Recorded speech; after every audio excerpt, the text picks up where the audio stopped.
Eliseo Gil and Idoia Filoy were abruptly removed as directors of the Iruña-Veleia excavation by Basque government.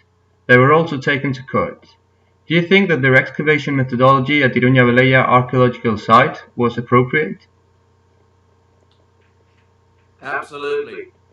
I have reviewed their reports, and it is quite clear that they used the stratigraphic method, including the compilation of Harris matrix diagrams, which represent the stratigraphic sequence of a site. I would like to go back a bit and simply review the overall matter in archaeology. The fact is that before the 1950s, while people understood stratigraphy and the necessity to excavate stratigraphically, very few archaeologists actually did that. And more importantly, they didn't record stratigraphically, that is to say, by the stratigraphic method. Now, there are many archaeologists, unfortunately, who still use what is called the arbitrary method of excavation. That is to say, in comparison to the stratigraphic method, the arbitrary method means that you excavate in predetermined levels rather than following the natural flow, if you will, of the stratification of a site. We now know that, of course, that one of the most important elements that was missing in recording archaeological sites was the recording of surfaces. And the importance of this is that when you reconstruct a site, you have to reconstruct the surfaces in the first instance, because people live on surfaces. It is the buildup of surfaces over time that makes up the living surfaces, the living periods of a site. And to a large degree, these were not recorded, and they certainly weren't recorded for every stratigraphic unit. Certainly when I was learning archaeology, we made what were called composite plans. So it was decided during the excavation, rather than after the fact of excavation, what would be the period surface of a site. This was disastrous in several ways, because it meant that the surface you had recorded was not necessarily a true period surface, that is to say, all the surfaces that were in use at that time. We began to realize in the 1970s that you had to record every surface of every stratigraphic unit if you were able to or wished to reconstruct the topography, the landscape of a site. This arose primarily because, being diggers or excavators, we concentrated on what you could dig up, and we completely missed the fact that surfaces, being immaterial, that is to say, surfaces don't exist, particularly in the record, unless you record them, because you excavate them away as you dig up the deposit which has the artifacts contained within them.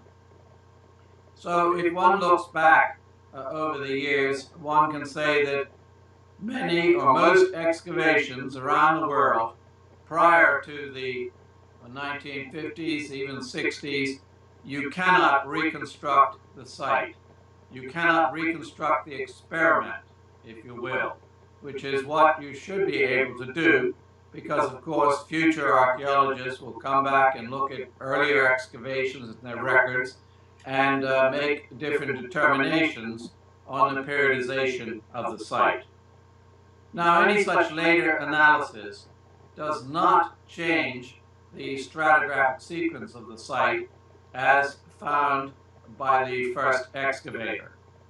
That stratigraphic sequence, which is a diagram of time, which we can now express in a Harris matrix, is the testing pattern against which all later analyses are done.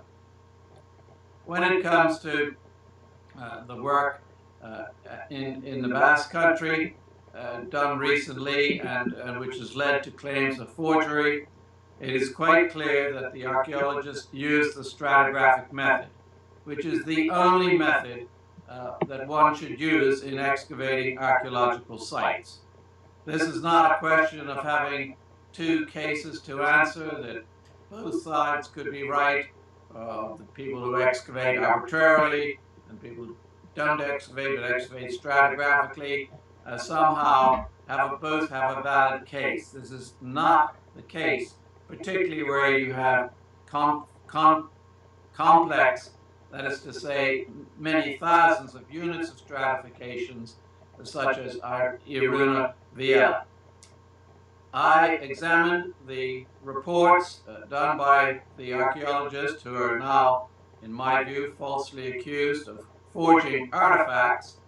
I have examined their reports, and it seems to me quite clear from their reports that they conducted their excavations by the stratigraphic method, the only correct and proper way in which to excavate, and that they did a superb job in doing so.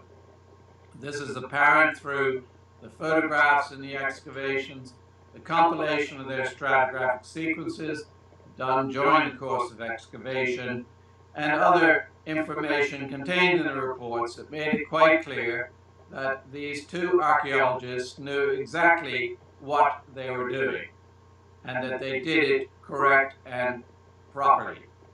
When it comes to the question of the artifacts forged, apparently forged, or claimed to be forged or otherwise, one can then say with confidence that if the archaeologists say these artifacts were found in certain deposits at certain levels, and they can point to the level in the deposit in the stratigraphic sequence, that their evidence is correct and is true. Now, the nature of the artifacts, of course, is the question for experts who look into various different types of artifacts and analyze them, be they coins, pieces of pottery, ecofacts like bones, and so forth. But any such analysis has to be done in relationship to the stratigraphic sequence or the Harris matrix. The reason for this is that artifacts are not reliable in the way that stratigraphic units are. No one goes out to create stratification. It's a natural byproduct of living and building.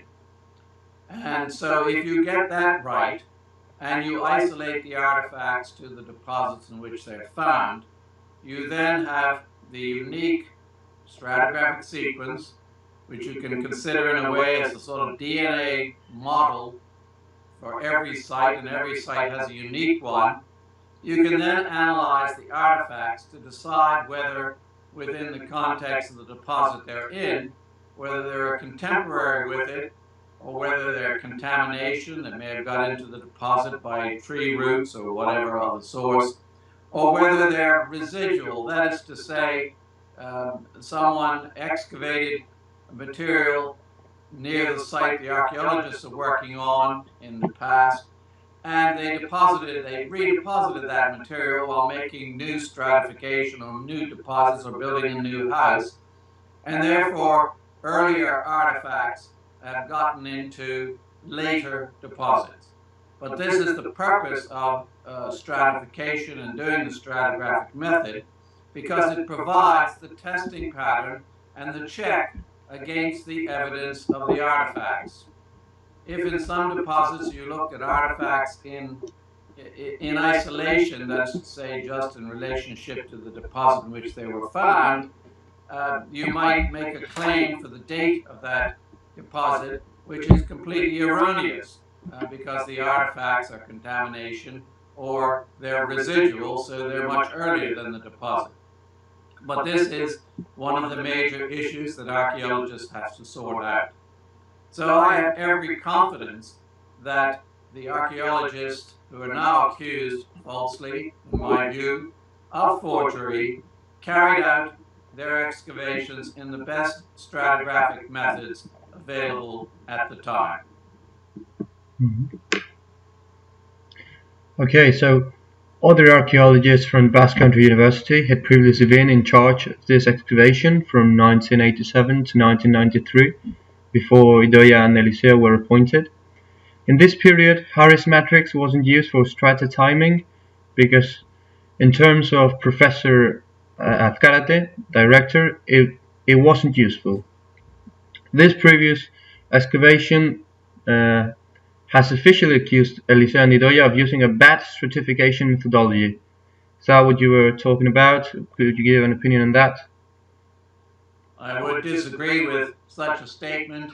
I haven't seen the whole context of what the professor said, but the bad stratigraphic method is simply not to do it stratigraphically. They were working in the stratigraphic method, which means they were doing it right. A bad stratigraphic method is what I termed as arbitrary excavation. It's not even bad, it's totally incorrect and will falsify the data. And as I pointed out earlier, it destroys the surfaces. If you think of an analogy of Humpty Dumpty sitting on the wall and he falls off and the egg breaks, when you're putting the egg back together again, when you're reconstructing it, you don't care what's in the inside, what's in the yolk and so forth. What you're interested in is the surfaces. And if you haven't recorded the surfaces, you cannot put Humpty Dumpty back together again. And it's the same with an archaeological site. If you have not recorded the surfaces, you cannot reconstruct the site. Any number of section drawings, profiles through the site, you can have thousands of them. You cannot reconstruct the surfaces correctly and true by combining sections and so on. It can only be done from the top, from the surfaces. And this is what ties into the stratigraphic methods, because we cannot excavate sideways. So we have to, if you're going to excavate properly, stratigraphically, that is to say, you remove the latest deposits, units, walls, whatever stratigraphic units are, the latest ones are removed first. You have to work from the top down. And the advantage now with the stratigraphic sequence is as you excavate, you can make a Harris matrix or stratigraphic sequence as you excavate. In previous years, archaeologists did that or tried to do it after the fact. Although we can quite clearly say now, and we could have some students look into the literature, but the fact of the matter is that the term stratigraphic sequence was very seldom used. It was not very often used until we revised things with the Harris matrix. So the statement that they used a bad stratigraphic method is an incorrect one in a way. Either you're using the stratigraphic method or you're not. Now, what they could be doing or could have been doing is excavating stratigraphically and correctly, but they weren't recording stratigraphically and correctly. So, for example, if they weren't recording surfaces, they were doing bad recording, not bad stratigraphic method, they were doing bad, inadequate recording. All of this comes down to the question of evidence. And in a way, this ties in with the whole question of forgery. When one is going into court, you have to have evidence. One side has the evidence, one side has other evidence or thinks they have, and so on. You have to have evidence. And the fact is that I believe that if the records of the work that these two archaeologists did was put in evidence in court, that they would win the case versus someone who doesn't have their stratigraphic records and so on. This is a matter that is going to come more and more to the fore, particularly with things like forensic archaeology, working on sites of mass burials and so on of modern times. There are still archaeologists who are excavating these sites arbitrarily. That is to say, they're destroying the surfaces before you can record them. And their evidence will not stand up in court. And it will happen sooner or later, that if you have a case of this sort and archaeologists are presenting their data, and if they haven't excavated stratigraphically, if they haven't recorded stratigraphically, they will lose the case. And I'm perfectly willing to be an expert witness, as they say in the United States. But the fact of the matter is that we now know that we have principles of archaeological stratigraphy, not geology, not anything else, but our own professional methods. They are there for all to see, to learn, and to use. And I believe the two archaeologists at Iruña-Veleia did it properly. And Professor Núñez was appointed director after Idoia and Eliseo were sacked. He has removed and disposed strata 1 meter deep with a bulldozer. This part of the site had previously been improved by Eliseo and Idoia to contain intact strata at only 30 centimeters depth. Do you think that by doing this, Núñez has damaged the archaeological heritage of the Basque Country? In former times, it was often considered the thing to do. So, for example, and in some instances, the situation was forced on archaeologists. So, for example, in Britain, if someone was interested in the Roman deposits, say in London or some other place, you would bulldoze everything on top of that. Well, of course, in doing that, you're absolutely destroying history and heritage. You're basically, in your stratigraphic sequence, you'd have a great blank where the information is missing. And so you might have recorded the top of the site before you started work, and then you're recording the Roman. So in between, you've got a great big blank, digging and destroying the site, consigning it to oblivion. Well, there are instances where that is justified from the point of view of time. Say, for example, if one was working in front of the bulldozers at a road scheme or something, and there's some reason why you felt that on that particular site, the Roman period or some earlier period was the most important, and that the other material on top of it should be removed and not excavated. This is certainly not justified on a site like Iruña-Veleia, which is not threatened, except perhaps by archaeologists. It's an open field site, if you will. No one is threatening to put a Ritz-Carlton hotel on top of the site. There is no reason for not excavating from the top, working your way down, and getting the full stratigraphic sequence for the site. There's no justification for it. These sites are of great interest, not just for their Roman deposits, but for later things as well. And in fact, in some sites like this, it's the later material which is far more important for history, because some of these were built up in periods that we used to call the Dark Ages, where very little was known about what was happening on the site at that time.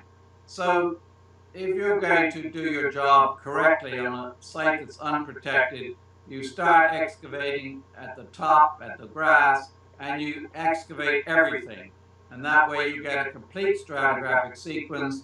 You record all the surfaces, which makes it possible for you to reconstruct the site at that particular area throughout its entire history into the present day. Okay, so thank you very much. We think. Do you have any other issue you'd like to talk about? Something apart from our questions? Something else? I mentioned earlier the question of evidence in court, and this accusation of forgery against these two archaeologists, who, in my opinion, did a superb job excavating the site and should have been allowed to continue. So the question is evidence in court. So here we have a collection of over 400 artifacts, which some people claim are forgeries.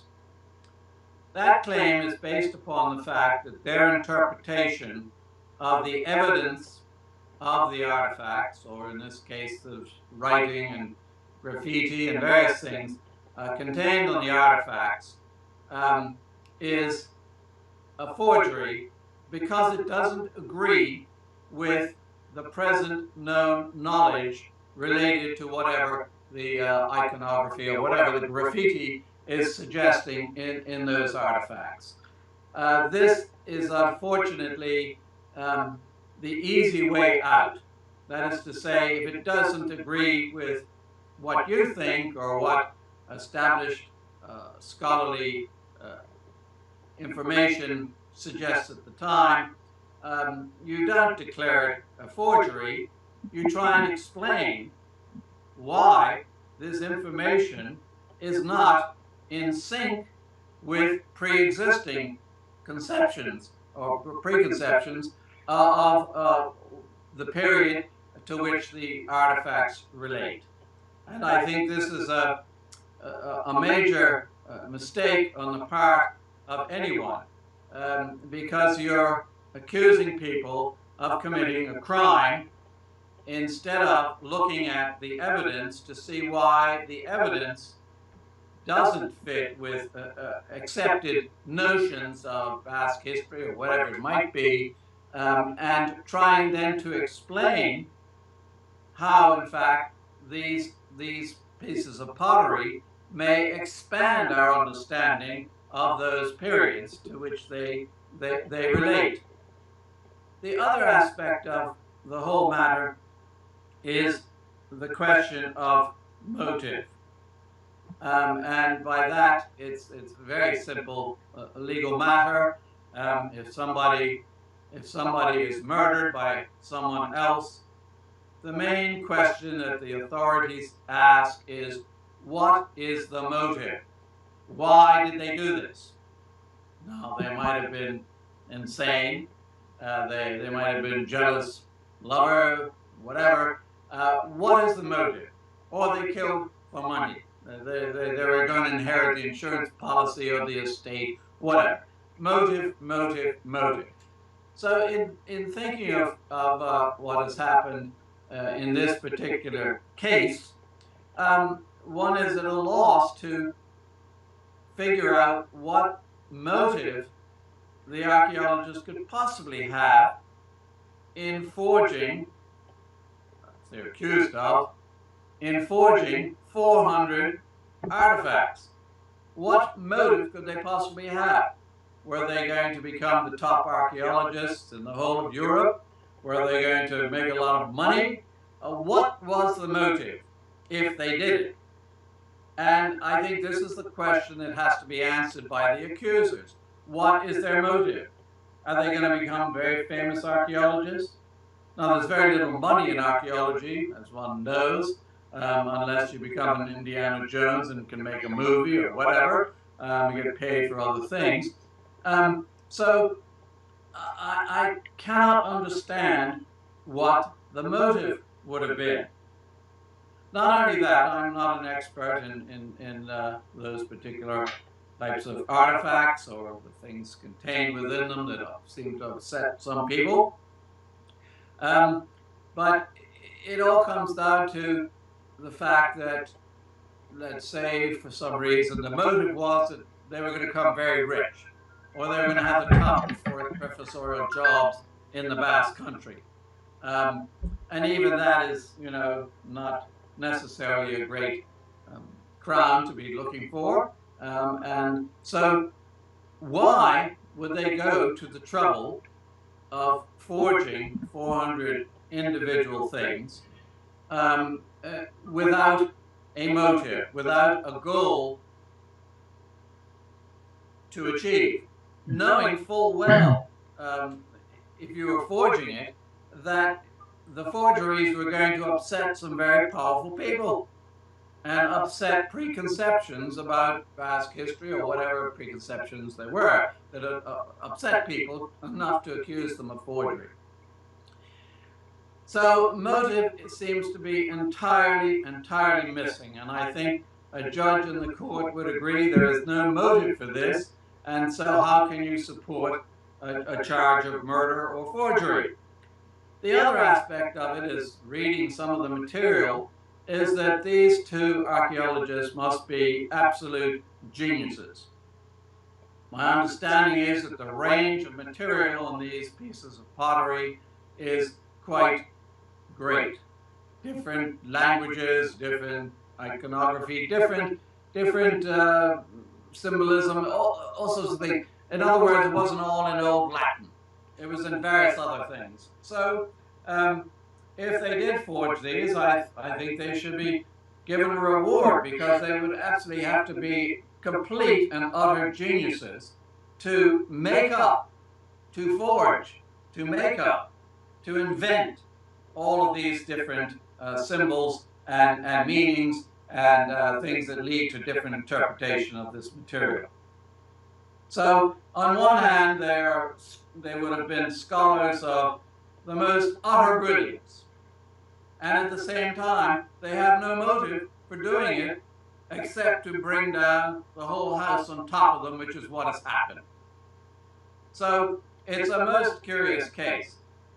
Forgeries in archaeology are not very frequent. In fact, they're incredibly rare. Now, in other fields, you can see that forgeries are much easier to make.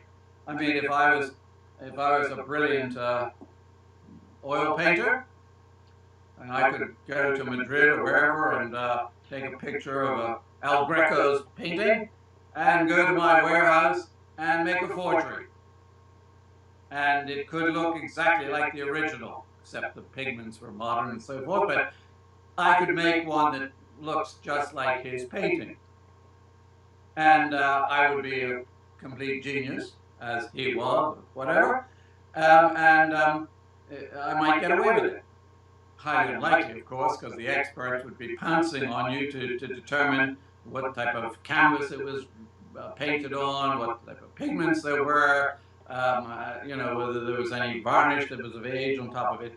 But the motivation is absolutely clear. I would be doing it to make money, to sell this forgery as if it was real and make a lot of money. And there have been innumerable instances of this, and they will continue because this is easy to do compared to the situation we have at hand, which is incredibly complex. There are 400 works of art that they had to fabricate, not one painting, but 400. 400 pieces of forgery. For what?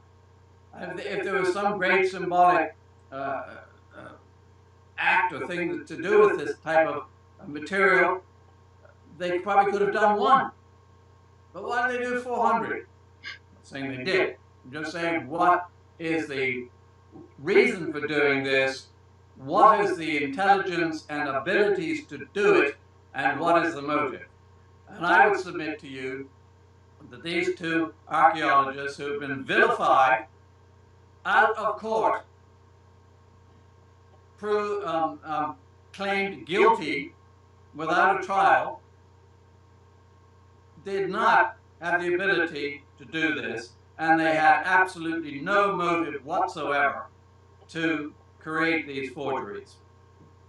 And I'm sorry to say that a number of archaeologists have rushed to judgment, as they say, to declare these things forgeries, whereas if this claim really needed to be settled, it should have gone immediately to court, and the pieces should have been subjected to all the forensic analysis necessary to try and prove that these things were done yesterday as opposed to 1,000 or 2,000 years ago. So the whole instance is fraught with improbabilities. This is so unusual that is to say, it's too good to be true, and it probably isn't.